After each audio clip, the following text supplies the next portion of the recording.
Hello, everybody, and well, fittingly enough, I'm actually going to end today's videos by talking about Chris and stress.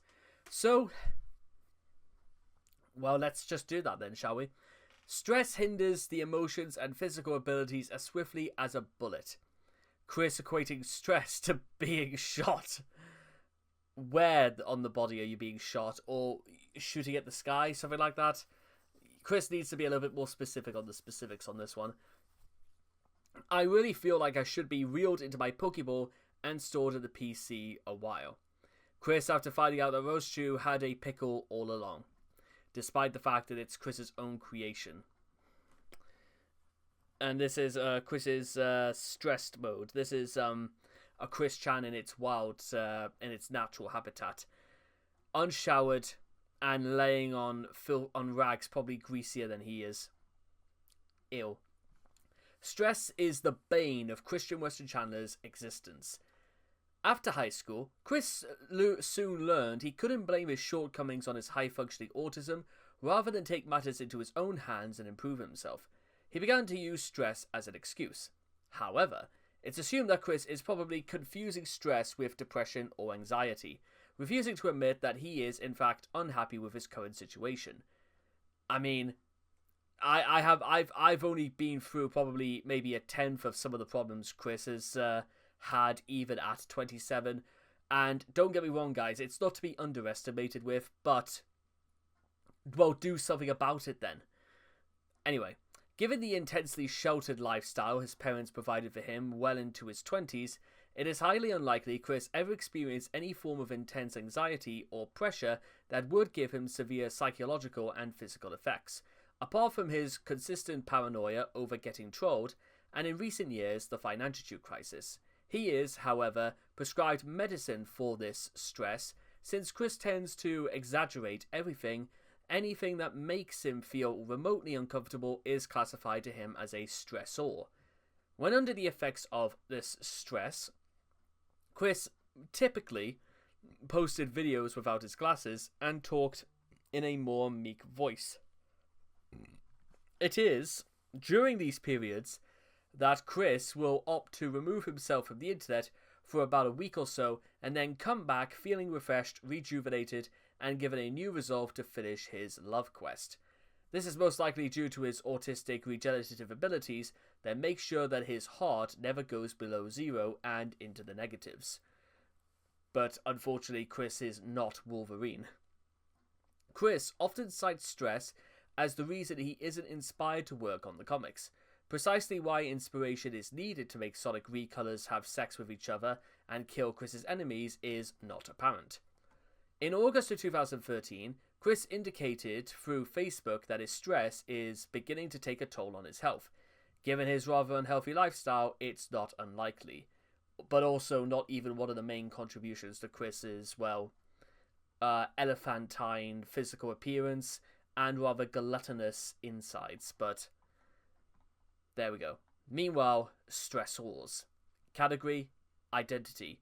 Examples, his mental block of autism, talking to anyone about anything except himself, having his identity questioned, being referred to with the incorrect pronouns, his daily struggle against becoming homosexual pre-2014, being called naive, anything that autism isn't an excuse for. And what I'm going to actually do, I know it may be a bit of a blanket, a blasé sort of thing to say, but I'm going to come up with very simple solutions to all of these, which, yes, simple may be underselling a lot of these in terms of people who are legitimately stuck in very similar sort of scenarios, but have the benefit of not being documented worldwide like Chris. But for the sake of making this article a bit more, well, to give more accountability and stuff like that, or whatever the right word is, his mental block of autism. Chris is distracted, and if he sort of focused his attention towards something, he could get busy with it for hours.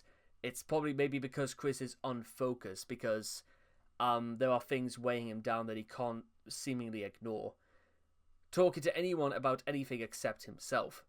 Unfortunately, Chris, if you want to integrate yourself into society and into a social environment, you also have to know what your environment is. And by not knowing your environment to the extent of who is also in your environment, they're not going to want to know about you either, Chris. Having his identity questioned. If your grasp of your identity is extraordinarily tenuous, then maybe the thing to do is to actually write down what you are, what you believe in, what you want, what you've learned, what you've been through, and what does that all say about you. Being referred to with the incorrect pronouns. Well, I think that one is more their problem, and not, that's as long as you're comfortable, Chris, then it shouldn't really matter, unless if people didn't have their own conclusions about why you wanted to you transition or not. His daily struggle against becoming homosexual. Well, that might be down to Chris's extremely misinterpreted and very, very bizarre notions about the idea that you could just wake up one day and become gay. That's like, I've never heard of anything quite as absurd as that for a very long time. Being called naive. Chris, don't do things that people will label you as naive. Try and move on from that. Anything that autism isn't an excuse for. Welcome to the real world. Solitude comic. Being parodied. Copyright issues. His characters being accused of homosexuality. His characters being redesigned by a fan artist. Why should you care, Chris? If anything, the fact that they get that sort of attention at all, that people parody them, should be taken with a pinch of salt and some flattery. You're not meant to take it that seriously, Chris. Copyright issues. Well, Chris's entire application for Solitude in the first place is very simple because, well, it's not an original creation, no matter what Chris says. His characters being accused of homosexuality. Again, Chris's grasp of the things he has actually done is so tenuous. The fact that he even listens to any of this at all is quite frankly absurd, considering that there are plenty of other characters that writers and artists have done way worse things to. But then again, this is going under the assumption that we play into Chris's logic that all cartoon characters and comic characters are real. So we can ignore that one entirely because, again, we live in the real world. His characters being redesigned by a fan artist. Again, similar to the first one, and Chris was honestly just rude to Project SNT. Yes, I thought so. This whole thing just came across as Chris being just obnoxious and rude. Online presence. Being famous. Unfortunately, Chris is famous for all the wrong reasons. And yet Chris, for some reason, can't see it. The existence of web pages outlining his many failures. Because Chris is so infamous, and because Chris, for some reason, you can't really see past why your people would take issues with the things you do, outside of she came for quick and the attraction sign. Just at the very beginning. Criticism, constructive or otherwise.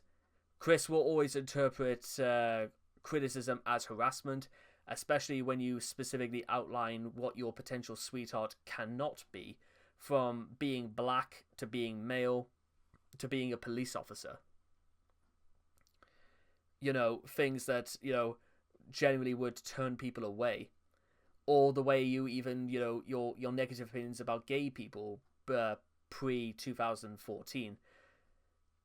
Because Chris doesn't think before he acts. That really sets the tone, doesn't it? Having drawings of him finger-banging Megan confused with Crystal. Chris did this because, well, I don't even remember what was the intention behind that, by the way, because was it to do with the fact that well,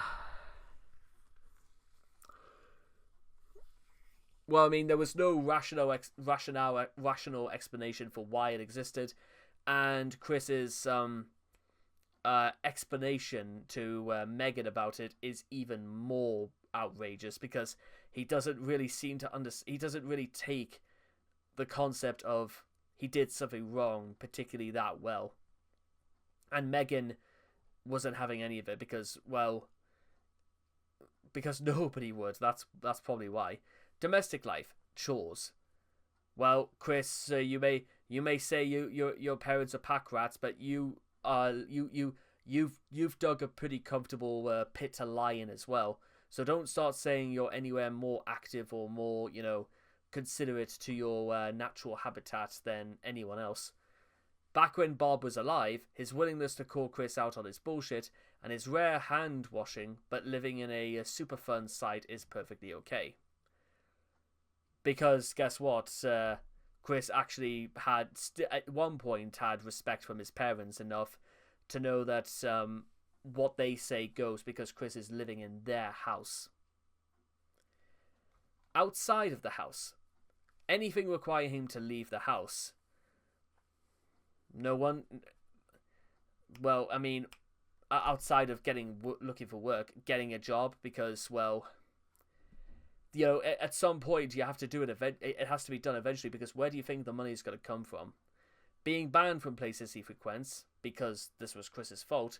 Being banned from conventions, because Chris violated the rules and did things that he knew perfectly well what he was doing was wrong.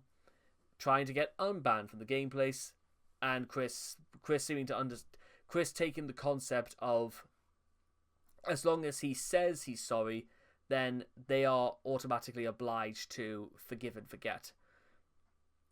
As Chris puts it, losing trading card game matches, including to children, and Chris throws the sort of tantrums that even would be unheard of even from children, going to jail for boinking his mom. Also, Chris tried to insinuate that Bob made the first move anyway, so...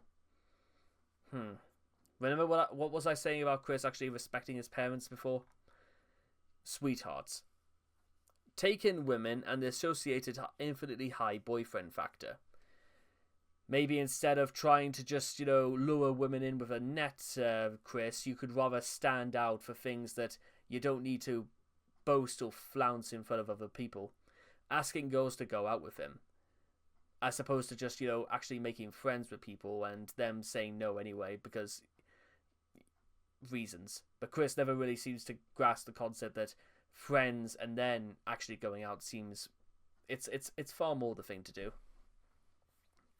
Being friend zoned. I'd rather have friends, Chris, honestly. But then again, Chris very rarely has any, or at least ones that Bob couldn't pay. His hormones. Because it's clear that Chris pretty much has only one motive whatsoever for getting with a woman. And it's about as pathetic as it sounds. Antagonists. Clyde Cash, the man in the pickle suit, bullies, trolls, PVCC faculty, having someone pretend to be him, seeing a male, especially if he has a girl with him, homosexuals, being confronted by his sweetheart's father, being called a child. Chris, you should have just straight up, don't have guy. This is why you shouldn't have antagonists in a fiction, even in a fictional sense, because guess what? What good do you think any of that's really gonna do? And that just goes for all of this. And also, you follow the rules, especially when it comes to PVCC and stuff like that. Others, pickles, mortality, doses of reality, Sega changing the color of Sonic's arms to blue, anything slightly inconvenient. Anything that stress isn't an excuse for.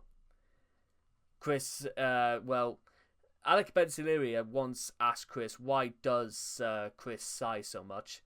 And it's again from Chris. A lot of these seem to come from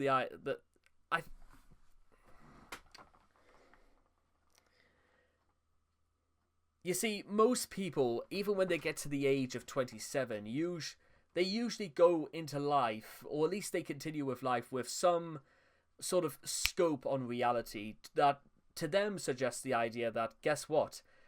It's not, maybe things haven't turned out quite the way they have, but it doesn't mean to say that you can't stop trying. But in order to do that, you have to accept exactly where you are, so you can use that as a point of reference. You could say, I am here, but I want to get to there. But how do I get from here to there? Well, outline everything about you, everything that's gone on in your life, everything you've learned, everything you've done wrong, and what can you use with what you've learned to get from here to there, or at least get from there to there. Try it one step at a time.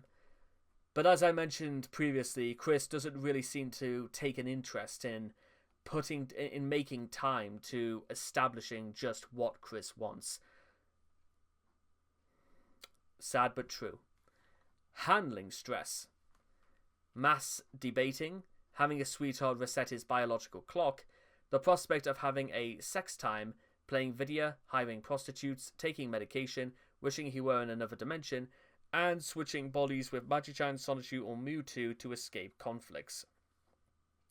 All of these things seem to be more about... These are more distractions than actually dealing with anything. And that's the thing. These handle stress, but they don't deal with stress. They don't deal them in a way that... You see, here's the difference between handling and dealing with stress. When you are handling stress, it's like balancing it. So it doesn't, like, you know, it's only procured up high. So you've got to handle it, so you've got to keep it in balance. When I say dealing with stress, I mean, why have the plate be so high? Why not have it in your hands saying, right, I have stress in my hands. I know exactly why I feel like this. I know exactly what this is. So what am I going to do with it?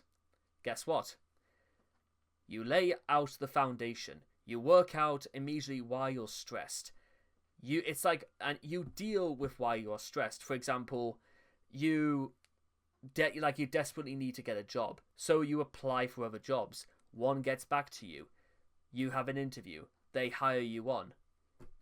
That deals with the issue of unemployment immediately by getting work.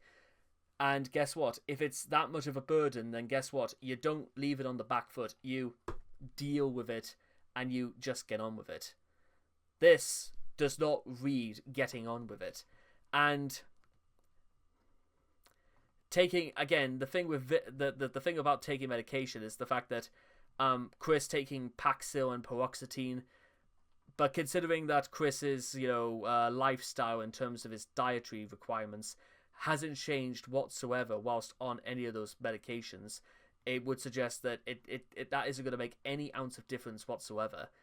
It's a bit like when my dad had to have his heart zapped for the very first time back in 2010, and they didn't even bother taking him off his beta blockers. So having his heart zapped didn't make any ounce of difference whatsoever. You know what I mean? And that's the other thing as well, is that unless anything you're doing actually deals with your problem or resolves an issue with regarding stress, it won't make... Again, please, guys, understand this when I'm telling you that this is absolutely right. Again, doing things as opposed to actually tackling a problem isn't going to make any difference whatsoever. You can't ignore a problem forever, guys. You can't do that. Things that Chris does when stressed. Shits himself, cries, become more productive than usual, rages about his pitiful adult life in YouTube videos, rages at his mailers, sends death threats, abuses his cameras, crashes into slumber, becomes increasingly homophobic, becomes increasingly racist, sighs excessively, suffers from memory loss, draws hideous hardcore p-graphy of his friends and personas, drinks, attempts vehicular homicide, and commits or considers the S-word. Now, I must say, and omitting the last one, although the last one it's in instances where that did, like, at least the one instance where that did crop up, the dubiousness of why Chris mentioned something like that is something that should be taken relatively seriously. But the problem with when you say stuff like that is that, Chris, if you are really feeling that bad about it, then don't put it in a video on YouTube. Actually go and speak to somebody about it. Although, again, because of the nature in which that even came about in the first place, well, I don't want to speculate because that's not particularly a very fair thing to do with stuff like that. But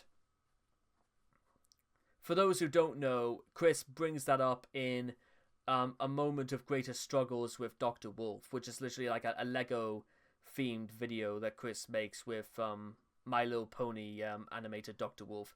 Dr. Wolf doesn't actually appear in it. It's Chris voices Dr. Wolf, so it's more of a self-fulfilling sort of video as opposed to legitimate and healthy advice. It's just Chris trying to rationalize his own behavior. Meanwhile, as for the rest of these, same problem as before, because Chris doesn't actually resolve anything. And finally, the stress sigh. The stress sigh is Chris's usual reaction to stress, initially an unconscious coping mechanism. Chris has made habit of directing attention to it in an effort to gain sympathy. Chris has used it in conversation to discourage further unwarranted scrutiny, or to express disapproval at having his desires deferred. The places where Chris would sigh while speaking in person are noted in all of his written communication with sigh, as though people somehow, as though we are supposed to believe that is, well, not an immature thing to do on principle. The term stress sigh is presumed to originate from PVCC, due to the strong connection in Chris between sighing and stress. Chris refers to the stress sigh only as a sigh, suggesting to him that the link between sighing and stress is implicit. Chris sometimes makes a comparable noise or short chirpy humph to express contentment and self-satisfaction, usually of a smug variety. Now, I don't know about you guys, but, well, let me just say this for the time being. Again, being smug is something that is never a good look, and I would refrain people from using it. Because there are very few things that would make a person stand out for all the wrong reasons than being smug. It's like 2 or 3. Actually, to be honest, it might be number 1, outside of, arrogance, ignorance, and, a superiority complex. You talk as though you are better than somebody else, but being smug seems to take pride in the fact that you believe categorically that you are better than everyone else. Which I know that sounds like that's just more words sticky taped onto it, but the impact is immediate when you see what it is, if you are familiar with it already. But with all that being said and done, like I said before, there are perfectly healthy ways of dealing with stress, and of recently, guys, here's how I honestly deal with stress. There's two major ways I deal with stress. I attack it head on. I write down a plan. I write down things that I'm going to do so that I have some way to stay focused, so I don't lose track. This is someone who, whenever they are doing a business, working on other things aside, it keeps them with a sense of purpose. You have a belief that you have something to do that is worthwhile and beneficial to a lot of people. The second is I just go to the gym. I take out all my aggressions out on the treadmill that I go on, or whether it's like, certain like weight machines and stuff like that. I take all of my anger and my frustration, I let it brim to the absolute surface until even the sweat on my arms begins to evaporate from my arms. What a sight, eh? But yeah, honestly, for the last couple of days, when I go to the gym, I tell myself I am not allowed to leave until I burn at least 2,000 calories in one sitting, because I sometimes feel that there is still a lot that is like burning up inside, but that's good, because the more I keep things down, the more I have the desire to completely burn and destroy them in my wake. It's the thing that keeps me wanting to come back. to succeed, and as I mentioned before in that morality chart video, is that I don't really have any other allegiances whatsoever apart from my allegiance to success. And to succeed, guys, you have to also live with the failure, the idea that you are a failure until you stop becoming a failure. Then you can actually become successful. But success is something that is paid via results. And unfortunately for Chris, the only result he is ever going to see, up until the day he finally dies, is the fact that because Chris chose not to do the things that anyone else would have done, or at least the sort of things that maybe I would have done, this is a cycle that will always and always come back to haunt him and repeat until the very end of his days. Until Solitude goes to that great Quickville in the sky. But with all that being said, let it all out. And I'll see all of you guys again next time. Take care.